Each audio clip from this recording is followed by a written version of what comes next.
Hello and welcome to Inside the Octagon. I'm John Gooden and I'm joined once again by the UFC's very own outlaw, Dan Hardy.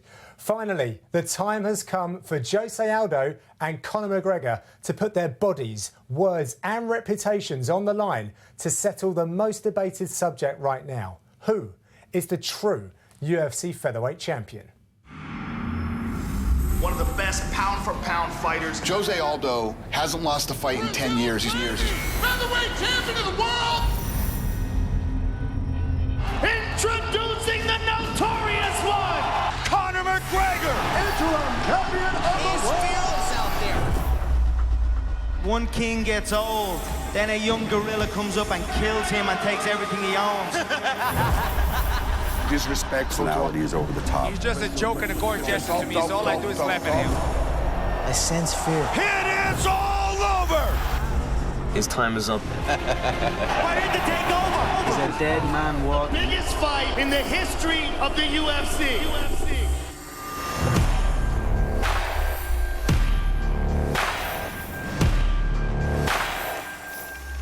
Behind your eyes, there is nowhere you can. So Dan, this one's been boiling for a long time now. There's been plenty of chat all over the world, especially on social media. Yeah. And we have a few that have been fired in our direction as well. Oh, look, the notorious one himself.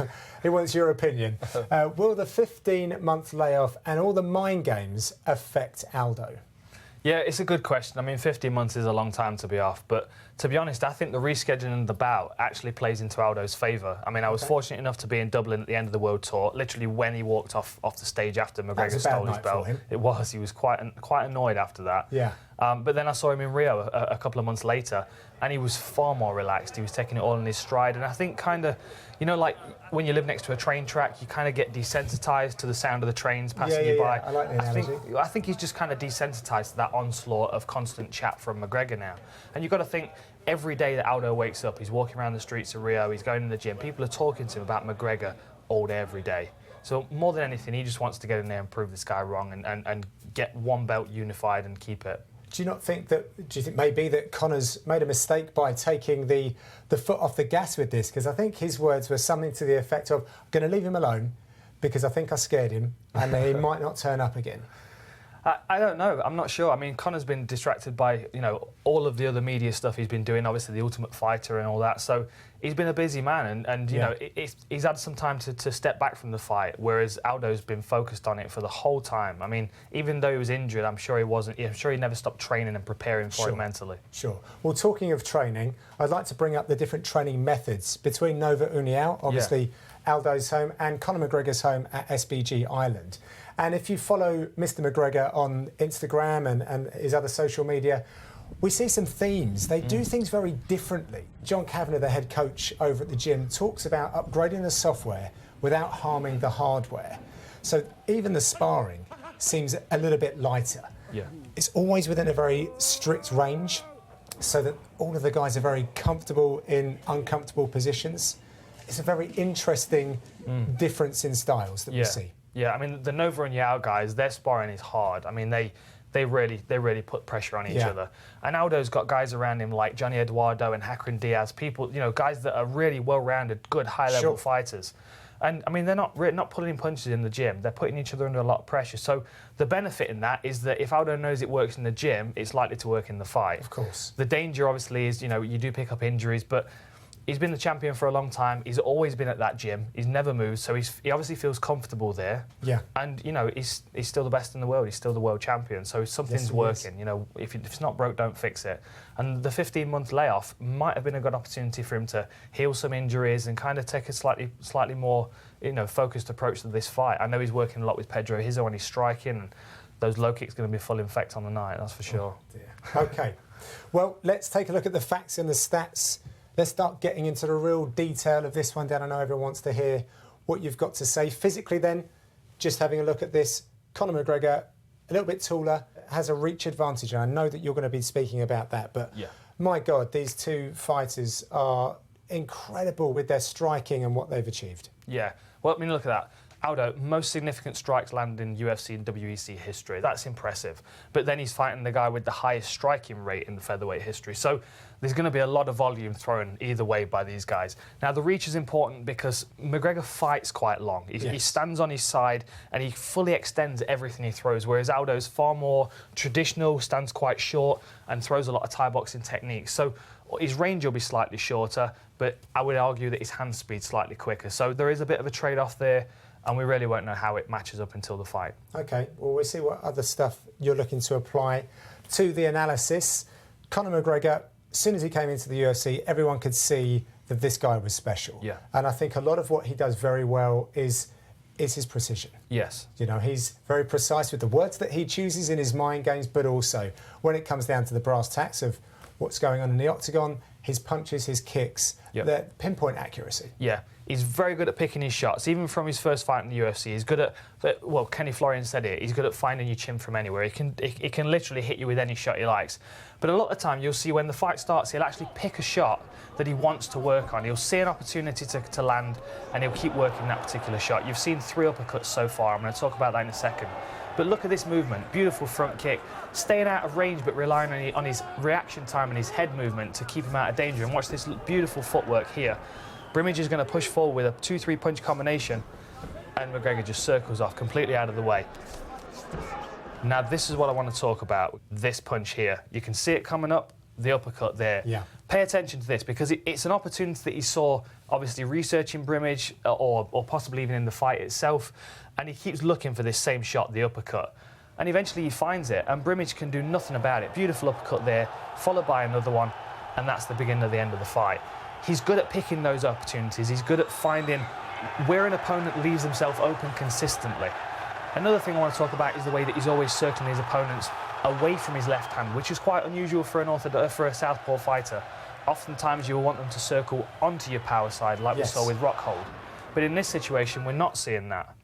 Now, this is something that I want to talk about. This is like, I'm almost as excited about this as I was about the new Star Wars movie coming out, I'll be honest. I mean, I love these little nuances in the game, the little things that a lot of the time can go unnoticed. Now, McGregor's going to throw a left hand here. But I get the impression that he was throwing it, not with the intention of landing it, but to see Max Holloway's reaction. So as we watch this punch, he's going to throw the left hand, it's going to whistle right past Max Holloway's head. The important thing to see as this happens is what Max Holloway does with his head. So as that punch comes in, Max Holloway's dipped over to the side and he's looking for this counter left hook. Even the way that finishes, it's like he was pouring with it. Exactly. It doesn't look like it was a punch that he meant to land. Okay. And, you know, I'm not saying that I'm not saying that that was his intention at the time, but certainly what he read from it was how it played out. You know, the effect of it was how the fight played out. So he's noted that. He's made a note of what Max Holloway does with his head when he throws his left hand. So he throws a couple more. You're going to see another left hand coming in a second after the kick. Here it comes. And Max Holloway's aware of that. And then this is the part I want to talk to you about. Now, McGregor's going to throw his left hand. He's going to throw it as if he's going to throw the full extension of the punch. And Max Holloway is going to do exactly what McGregor expects him to do, dip to the side and start working for that left hook counter. Okay. So if we watch this play through, here comes the left that doesn't get thrown, and he comes right up underneath with the lead right uppercut. And that just to me shows the presence of mind that McGregor has during the fight, his ability to read his opponent and their reactions to his techniques that he's throwing, and just general fight IQ. Yes. Knowing how to set an opportunity up to land a particular strike. If he keeps throwing the same thing over and over again, it's going to get predictable. But that's not necessarily a bad thing because you can work on that predictability and set somebody up with a trap like he did in that fight. And the way that he sets up his range, he's always in a position to counter. Yeah. And with that presence of mind, combined with the fight IQ, it doesn't really matter what his opponents bring in. He seems to be able to work stuff out. Exactly that, yeah. However, there is something that you can't always work out that quickly because speed kills. Yes, it does. And if there's anyone that brings fast-paced action, it's José Aldo. The way that he can throw out a technique and reset, he does it like no one else in that division, possibly no one else on the roster. Yeah, you're dead right. And this is something that, you know, across all sports, when we're fascinated by high-level athletes, no matter what they play, it's because they're faster, it's because they're more powerful, it's because there's something exceptional about them. There's an X factor there. Exactly. And Aldo's got several different X factors. His speed being one of them. His reaction time is one thing, but his speed and his ability to move out of the way and then just turn an angle, get out of the way of his opponent, and then counter with a nice clean shot that they weren't expecting. Look at the hand speed in his second fight against Mendes here. And far more aggressive in this fight, particularly in the first round. Really just stood in range and traded. Now, this is something that I want to talk about. Not only hand speed it being important, but his ability to get his head out of the way in time. And Chad Mendes obviously is aware of Aldo, they've fought before. So Mendes is doing the right thing. He's standing in the pocket and he's trying to trade with him, so he's not giving any ground to Aldo. Yeah. But if you watch as Mendes throws the punch, just watch how Aldo just dips back out of the way of it. So he throws a couple of punches, and then he's just, look at that. Just enough. Just a whisker. That's the thing that sets him apart from everybody else, because although he does have quite a traditional Thai boxing style, we're going to talk about this in a second, although he has quite a traditional Thai boxing style, he's able to walk himself into range, confident of his head speed, so he can counter you with big, powerful shots. Yeah. That's what makes it so beautiful to watch, because he's always in the fight. He's always right in front of you. This is something else I want to talk about. His knockout over Chad Mendes. Let's watch it full speed, and I'm just going to point something out to you. So let's watch this. So this is right at the end of the first round. Catches Chad Mendes with a beautiful knee and knocks him out with it. What I want you to focus on is this hand here. Now you can see right now that Aldo has that hand control there. He uses this, he's peeling that hand off the hip in order to escape the body lock, but then he actually turns that into an attack, because what he does is, as he circles away, he's actually going to push the hand away and then pull it back to him. You're watching slow motion. So he's moving, he's moving, he's moving, and then he's going to pull the hand towards him, there it is, to throw the knee. So that actually makes that knee a more powerful weapon. It's like the clinch position, probably slightly less, but I've never noticed that. That's... It's one of those things that Aldo probably doesn't even think about doing, but it's something that he obviously plays with in the gym.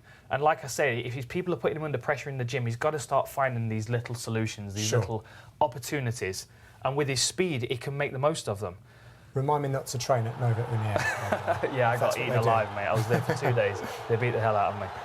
You know, he just has that ability of just playing the game. He's very good. Look at it, here it is again. He pulls the hand towards him and throws the knee. It was just enough to keep Chad Mendes in range. And unfortunately for Chad Mendes, he was level changing at the time and he ate that knee clean, and that was the end of the first fight. So, you know, Aldo's got that ability to change the fight in a split second with something that you would never expect. Yeah, OK, very creative stuff.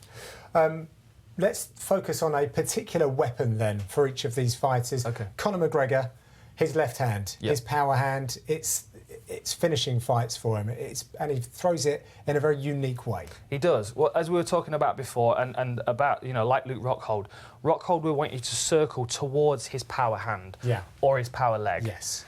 McGregor forces you the opposite direction, which is strange, but I have a theory as to why he does it.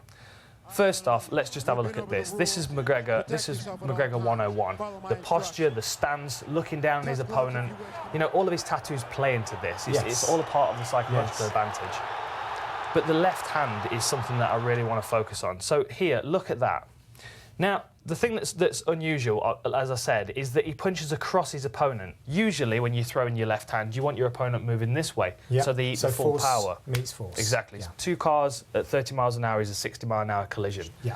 But McGregor has the power in his left hand to not really have to worry about needing their momentum as well. So he measures with his right hand. He measures with his lead hand. Sometimes a hook in the Brandao fight. In this fight, it was a jab. But then he fires his left hand over the top, and he uses it to the full extension of the punch, and he's catching his opponent on the side of the jaw. He's not hitting them square. And if they were circling towards them, it would be a square punch on the chin, but he's hitting them across the chin, turning their head away. And if we watch that from above, you'll see exactly what I mean here. You can see the punch coming. You can see him lining it up. He's lined it up with this, and then it comes straight over the top. Let's just pull that back a second. Measured with the right hand, as I was saying. Measured with the lead. And then from there, it's going to come right over the top. And it doesn't stop at Chad Mendes' head. It doesn't stop when he hits the pad. It carries on all the way through it. So that momentum is maintained through the punch, which means that even if Chad Mendes moves away another foot, he's still going to land that punch. It's still going to hit him. It might be on the end of the punch, but it's still going to land. But look at that. Right across Chad Mendes' jaw, turns his head away, sends him to the canvas. But, I mean, look at the full extension. You can see. It's like a tennis serve. It is. It commits 100% to it. But that's how confident he is in the strike. Same thing with Brandao. There it is again. Brandao was almost waiting for that punch to come there. It's a beautiful technique. It's really unusual. You can see it how it arcs over. And he's got so much power in that left hand. He said he can stop anybody with it. And I believe him. I really do. I mean, he's so good at placing it that really he doesn't need to put 100% power into it. He knows that he can land it clean. And when he sends someone to the floor, even if he doesn't knock them out, we start to see this. We start to see this beautiful transition.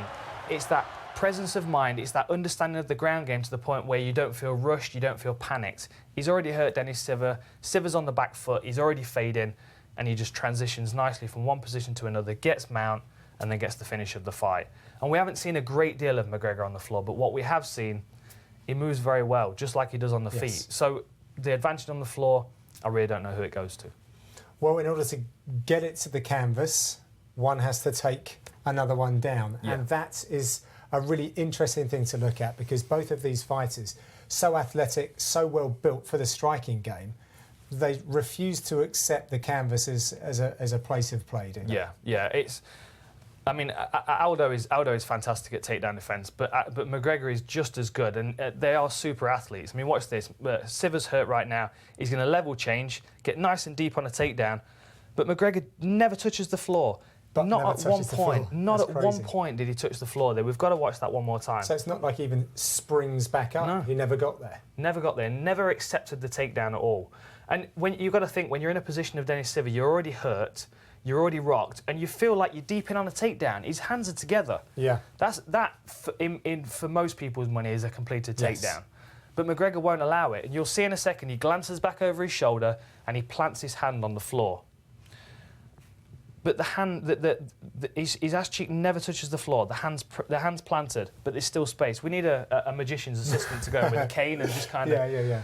Because as you can see, like, watch, he's going to adjust his hand. He's going to hop it towards the fence, but still never, ever sits himself on the canvas. And it's that absolute refusal that makes it really interesting in this fight, because they're both the same. Aldo does just exactly the same thing. He refuses the takedown. You know, you can be deep in on a double leg, you can practically have your hands together, and he's still going to stop you. And it's partly due to his angles, partly due to the fact that he's very good at getting his hips away from you, even when you're in, like, on a full, deep takedown. I mean, look at that. That was a kick. That was a low kick that he'd already thrown. He'd already committed to the kick, and Kenny Florian really should have finished that takedown. And against pretty much anybody else, he would have done. Like, if you look at the position that Kenny steps into here, that's ideal position for a takedown. Yeah. Aldo's on one leg, his weight's already going backwards. So how he manages to stop this takedown, I'll never know. I mean, as it progresses here, you'll see Aldo drops down and steps straight over and takes the mount position. And then once he's in mount, it's so difficult to get him to move. Like, Kenny Florian's no slouch on the ground at all. No. But as you can see him moving and twisting here, Aldo's just one step ahead all the time. He's always able to prevent his movement, to stifle his attack, and keep him a step behind. And as you can see here, although obviously, you know, he's losing position potentially, he's still on top. He's still maintaining that winning position. And these are the top guys. Top guys. Chad Mendes is, you know, he's one of the best featherweights in the world, but he just can't get his hands on Aldo. I mean, look at that beautiful takedown defense. And this is the one that really stands out to me. Look at that. So let's just watch that again. We talked about this yesterday, John. We both had a bit of a nerd out session on this. We did. It's because you just don't see people with this kind of power and speed and reaction time that have all the technique to go with it. So as he lands here, he lands on one hip, but immediately bumps into Chad Mendes to create space to get his hip out the opposite way. So he's landed, and he bumps off one side, and then he switches immediately to the side and works with a whizzer. It's an awesome takedown defense. You know, it's Chad Mendes. He's not the kind of guy that you can stop as easily as that. But Aldo's immediately back to his feet, puts pressure on him, and then he's in top position, landing good clean shots on a guy that should really never be on his back with the wrestling credentials that he's got. So, for my money, both of these guys cancel each other out when it comes to takedowns. I think their takedown defense, their submission defense is good enough to just completely eliminate that altogether. The only time I see this fight going to the floor is if someone gets knocked down, but then there's a disorientation there, so then we're going to see someone take control of the ground game, but we just don't know until the fight happens. There's something else. Okay. José Aldo, Yeah. we were talking about X factors and certain tools. I know exactly what you're going to talk about. The leg kicks. The leg kicks. Unbelievable. Yeah. Uriah Faber and Kenny Florian will testify to how good they are. Yeah. He throws them in, brings them back, super quick. He does. And, I mean, I actually spoke to Uriah Faber a week after he fought Aldo, and he was on crutches from those low kicks. He took 25 minutes of low kicks from him, and it was really telling. And the way that Conor sets himself up, it looks like they could be a key feature. Yeah. Well, given the fact that he's got such a long southpaw stance, it would appear that that lead leg's open. Because Aldo's an orthodox fighter, he's constantly going to be chopping into that inside leg. And how much more difficult is it to check when you have a wider stance? Well, he's got to constantly keep shifting his weight onto his back foot in order to pick his front foot up. It does make it a lot more difficult, which is why Thai boxers stand in a shorter stance with their weight on their back leg. Yeah. They get that bounce so they can just pick the knee up and check. Yes. McGregor doesn't have that option. I'm sure he's going to check some of the low kicks, but he's not going to be able to check all of them. OK. And the other thing as well, which we'll talk about in a second, is the left hand. As his left hand comes over, all of his weight's on his front leg. So if Aldo can chop away at that, that's going to cause him a lot of problems in his movement. Okay. It's going to take away one of his main weapons. And, I mean, we can see him chopping away at Kenny Florian here. I mean, look at this low kick. Chops away at the inside leg just there, and then follows it up with a beautiful 1-2. But you can see how it upsets the balance of Kenny Florian. So imagine McGregor in this position when he's throwing the left hand.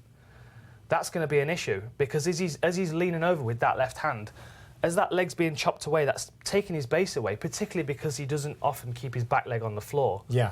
So his full weight is onto that front leg. Definitely. And if he chops away at that, that's going to be a problem for McGregor. It's going to stifle his movement. It's going to take power away from that left hand. And then, like I said, follows up with a 1-2, just to show the speed that Aldo's got, what he can get away with in these situations. And then the Faber fight, the one that really stands out. The low kicks clearly hurt Faber. And a credit to Uriah. I mean, he showed a lot of heart in this fight. He did. But even to the point where he's switching to stand southpaw, and Aldo's still managing to chop away at that back leg. Yeah. And again, athleticism, straight back to his feet. Out. Nice. The low kicks could be a really strong factor for Aldo in this fight, and you can see the ferocity that he throws them with, and when they land, they don't just deaden the leg, but they actually take his opponent off their feet.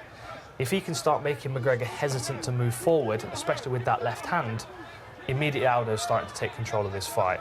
You just don't want to get hit by kicks like that. And over a 25-minute fight, 15 minutes, you can kind of tolerate it a little bit. 20 minutes, 25 minutes, those legs start to slow down. And when you need movement like McGregor does for your style, it's a key element to this attack. OK. Unbelievable. It's finally here. Yeah. The main event, UFC 194. Cannot wait. Well, it's a hugely anticipated showdown, so make sure you get involved. With markets available on the outcome, method of victory and a whole lot more, Unibet have got you covered. Will McGregor be able to back up his bravado, or will José Aldo continue to reign as the UFC's only ever featherweight championship? Watch and bet live with Unibet, the official betting partner of the UFC. That is all from us. Inside the Octagon will be back bigger and better in 2016. So remember to watch out for the next show.